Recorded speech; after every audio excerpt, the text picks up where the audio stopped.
अगर स्कूल की कहानियाँ मौत का खेल बन जाएँ, तो हर कोई उसे जी नहीं पाता। आप लोग भी कभी स्कूल गए होंगे, सबकी कहानियाँ अपनी हसीन होती हैं। पर डाउ हिल में एक ऐसा स्कूल है, कि कहानियाँ उतनी हसीन नहीं थी। क्या हुआ था उस स्कूल में ऐसा, जो वहाँ पे अब कोई पढ़ता नहीं? उस स्कूल को वहाँ की गवर्नमेंट तक ने खंडर छोड़ दिया। डाउ हिल जितना दिन में खूबसूरत है, रात में उतना ही खौफनाक। वहाँ के खुद के लोकल्स भी रात को बाहर निकलना पसंद नहीं करते। कभी आप डाउनिश जाएं तो वहां पर रात को निकलने की भूख करें। लोग वहां पे कॉटेजेस बुक करते हैं, वहां पे पुराने विक्टोरियन स्टाइल के वुडन बंगलो। पर वो बंगलो भी अब जर्जर आ रहे, क्योंकि वहां की मेंटेनेंस भी अब सरकार ने। डाउनिश के जंगलों में थोड़ा आगे वो काफी सालों से जर्जर, ना उसकी कोई मेंटेनेंस है ना वहां कोई। पर ऐसा नहीं है कि वहां कोई पढ़ नहीं रहा। हर रात वहां पे बच्चे पढ़ते हैं, और वो बच्चे किसी को वहां आने नहीं देते। और जो वहां गया, या तो वो मारा गया या वो पागल हुआ। पर क्या सब कुछ शुरू से ही ऐसा था? बिल्कुल भी। ये सब तब शुरू हुआ जब एक बच्चे के साथ ऐसी दुर्घटना घटी जो खुद किसी ने नहीं सोची।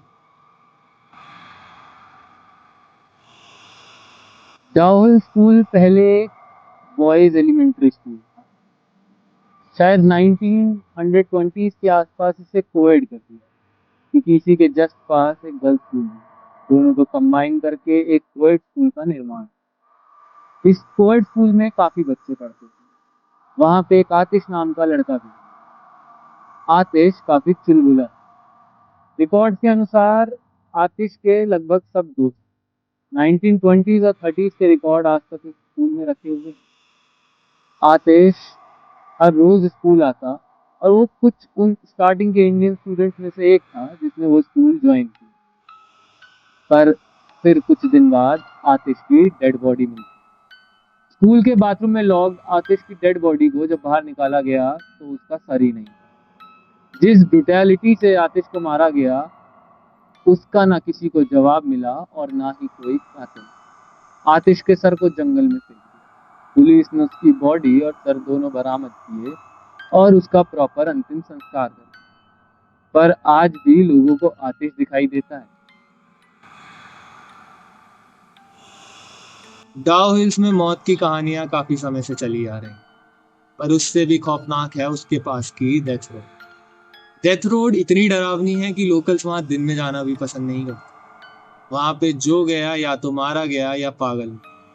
और पागलपन की सीमा इस हद तक कि बंदे वापस आने के बाद सुसाइड कर लेते। ये सब इतना खतरनाक हो गया कि गवर्नमेंट को खुद बीच में आना पड़ा।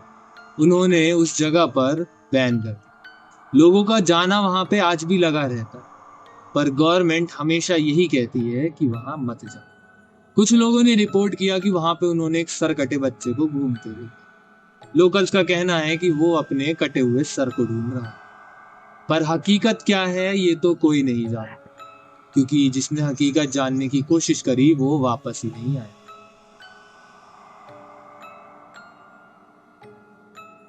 जो आज नॉर्थ ईस्ट इंडिया का सबसे डरावना और क्रीपी स्कूल है, वो कभी एक टाइम पे बहुत चुलबुलाहट से भरा होगा। ये स्कूल आज का नहीं है, ये विक्टोरियन एरा का है। 1879 में इस स्कूल की स्थापना हुई। ये स्कूल ब्रिटिशर्स ने अपने स्पेसिफिक लोगों के लिए बनवाया था, जो लोग वहां पे रहने के लिए गए थे फ्रॉम ब्रिटेन।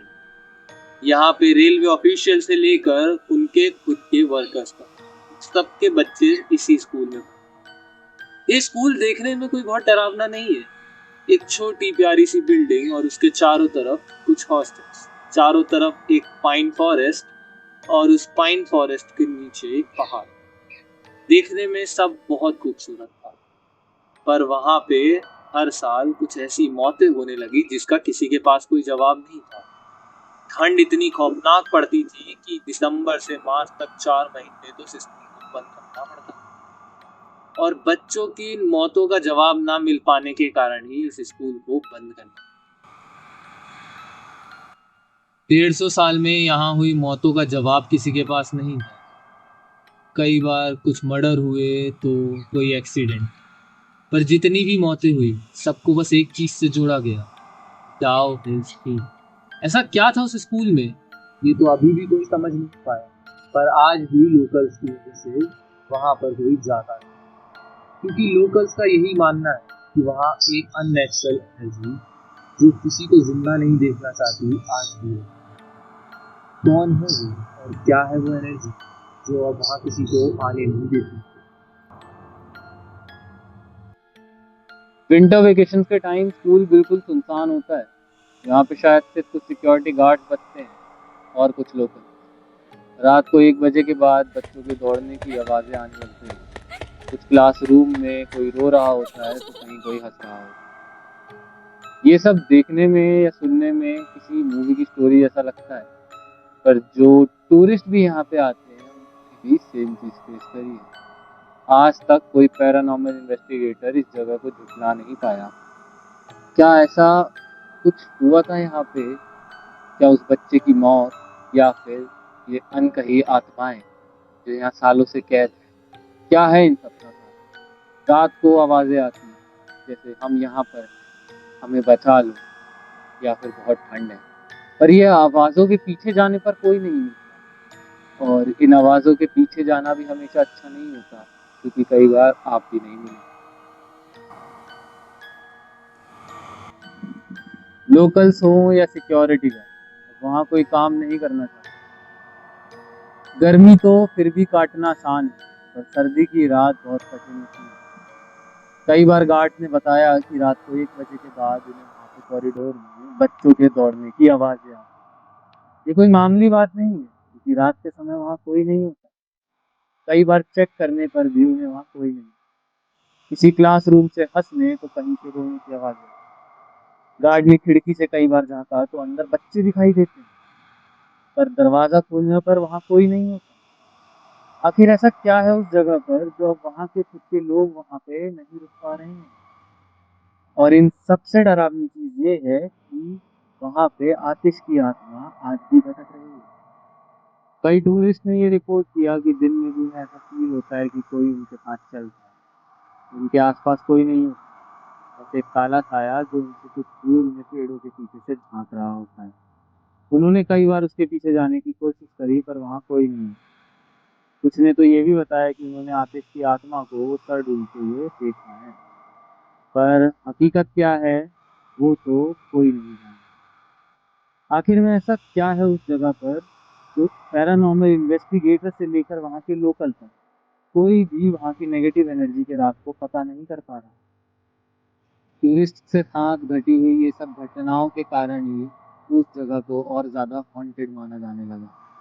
और सबसे डरावना हिस्सा खुद स्कूल नहीं, बल्कि स्कूल के बगल वाली वो काली अंधेरी सड़क है जहाँ दिन में भी सूरज की रोशनी पहुँच नहीं पाती। पेड़ों का इतना घना अंधेरा है वहाँ पर कि वहाँ पे चलते हुए तुम्हें अपनी परछाई भी नहीं दिखती। और उसी रोड पर लोगों की सबसे ज़्यादा मौत हुई। वहाँ से लोग लापता होने से लेकर पागल तक हो जाने की खबरें आई। इन सब खबरों के कारण ही लोगों ने वहाँ का नाम डेथ रोड रखा। पर क्या सच्चाई है इस डेथ रोड की, वो तो खुद ना वहाँ के लोकल जानते और ना ही टूरिस्ट। कई कबार वहाँ पे आतिश को देखा, कहते हैं आतिश वहाँ भी अपना सर ढूंढने की कोशिश करता है, पर अब आतिश की आत्मा इस कदर भटक चुकी है कि उसे अच्छे और बुरे का फर्क समझ नहीं आता। बहुत लोगों ने बताया कि जिसने भी उस सरकटे बच्चे को देखा उसने उस पर हमला करने की कोशिश करी। कई बार मौत से बदतर होता है जिंदा बचना। बॉन हैरिंगटन 2014 में बॉन हैरिंगटन भी यहाँ पे घूमने आया था। बॉन हैरिंगटन के लिए यहाँ पे सब कुछ नया था, इंडिया का कल्चर या फिर नॉर्थ ईस्टर्न स्टेट्स। उसने खूब मस्ती करी, पर लास्ट में उसके साथ जो हुआ वो खुद भी नहीं जाना। उसने डिसाइड किया कि वो भी इस हॉन्टेड जगह पे रिसर्च करेगा। बॉन हैरिंगटन ने 11 दिन तक वहाँ पे अपना कैंप लगाया। वो डेथ रोड से लेकर उस स्कूल तक उसने कुछ नहीं किया। पर जब वो वापस आया तब सिर्फ बॉन हैरिंगटन वापस नहीं आया, उसके साथ आई थी एक काली शक्ति। वॉन हेरिंगटन घर आने के जस्ट एक हफ्ते बाद ही पागल था। खुद से रात रात भर बात करना और रोना उसके लिए काम बात हो गई। और घर वापस आने के सिर्फ 1.5 हफ्ते के अंदर अंदर ही उसने अपनी जान ले ली। ऐसा क्या हुआ था वॉन हेरिंगटन के साथ, ये तो उसी के साथ चला गया। तो कई कहानियों में से बस एक कहानी, और भी कई मौतें और कई लापता राज। जो लोग वापस आए उन्होंने भी कुछ साफ नहीं बताया। वो किसी से वहां पे घटी घटनाओं के बारे में बात नहीं करते। अगर आपका कभी प्लान बने कुर्सेओंग जाने का तो डाउन हिल स्कूल को जरूर विजिट करना। और याद रखना, रात को 6 बजे के बाद वहाँ कभी मत जाना, क्योंकि जितना वो स्कूल किसी का इंतजार नहीं करता, उससे ज्यादा डेथ रोड किसी की मौत का इंतजार करती है। डेथ रोड अब बस इंतजार कर। आतिश आज भी अपना सर ढूंढ रहा है।